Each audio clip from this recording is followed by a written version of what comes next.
Why are we learning this stuff? We don't even know why. In fact, I think a lot of things people learn, probably there's no point in learning them. If you're a teacher, at some point you've probably been asked questions like, why do I need to know this? And when will I ever use this? Did you have a good answer? Did it satisfy your students so that they engage with the lesson? These stereotypical questions are indicative of students who are not engaged. It's their waning interest crying out for you, their teacher, to rally them from a fate of torturous boredom of meaningless information transfer. While disengaged students may still learn something, it will likely be rote memorization at best, and not any kind of deep, meaningful understanding of the subject matter. So what can we do? In her book, Student Engagement Techniques, Elizabeth Barkley explains, when students want to learn, they are more inclined to do what is necessary, and most of the typical teaching and learning challenges disappear. This student engagement functions as a double helix in which active learning and motivation work together synergistically, building an intensity and creating a fluid and dynamic phenomenon that is greater than the sum of their individual effects. Essentially, Barkley is contending that as teachers, we must work to nourish our students' innate motivation to learn, pique their interest, and create activities that encourage active over passive learning. Barkley explores how we can help our students to want to learn with 50 tips and strategies that teachers can use to cultivate student engagement. I've chosen to explore how I will integrate number 7, teach things worth learning, into my teaching and learning process. This is the perfect time for me to reflect on curriculum that I have recently created. With input from industry, I designed a 3-week electrical pre-apprenticeship course for a training group wishing to reduce barriers for groups of individuals who have historically faced difficulty entering the electrical trade. I considered the breadth of curriculum from a 24-week electrical foundations course, as well as other material. My challenge was to fit as much useful content as I could into about 100 hours of classroom and shop time. So for my students, these beginners, these pre-apprentices, have I been teaching what is worth learning in this limited time before they start their first electrical job? At face value, this strategy sounds like it would work in every course. Why wouldn't everyone teach what is worth learning? But the devil is in the details. This strategy defines in general terms what is worth learning and what is not. In 1952, philosopher Bertrand Russell mused about his hopes and beliefs while considering the incredible changes he had witnessed over 80 years. While discussing education, Lord Russell explains, in a technically complex world, you can't play any important part unless you have a very considerable amount of actual knowledge.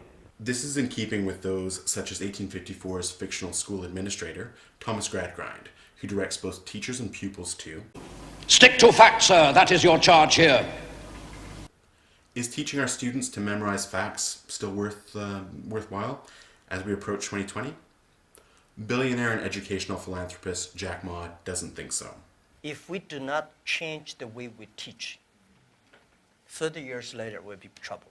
Because the way we teach, the thing we teach our kids are the things the past 200 years is knowledge-based.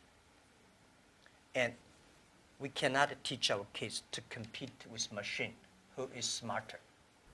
Barkley acknowledges that information recall is easier to teach, test, and maybe even to learn, but still it urges teachers to shift the emphasis from the learning of information to learning how to find and then use the information. Barkley offers 3 ways to put strategy number 7 into action, which should be broadly effective. I will regularly use Wiggins and McTighe's 3 concentric circle framework for prioritizing lesson content and further explore their understanding by design ideas. I will consider Fink's new learning taxonomy, though not all of it seems to be as appropriate for electrical instruction.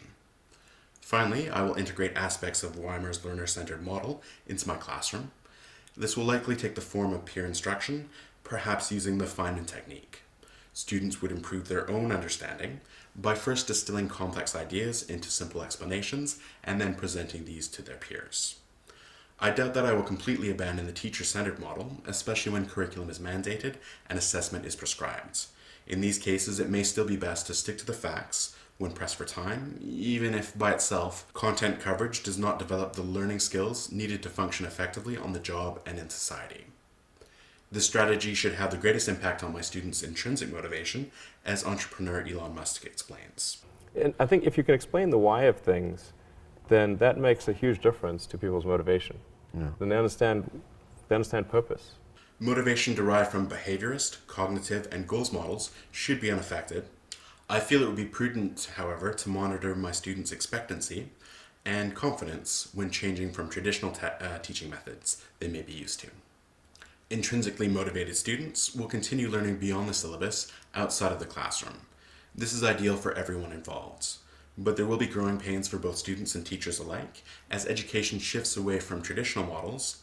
Like educator Eric Mazur, I will need to consider the validity and efficacy of my assessments. He explains. So I had to work a lot harder to actually assess meaningful skills rather than just the regurgitation of information or the replication of a procedure described in a book. Learning skills as sophisticated as those needed by autonomous self-regulating learners do not develop simply through exposure to the content of disciplines.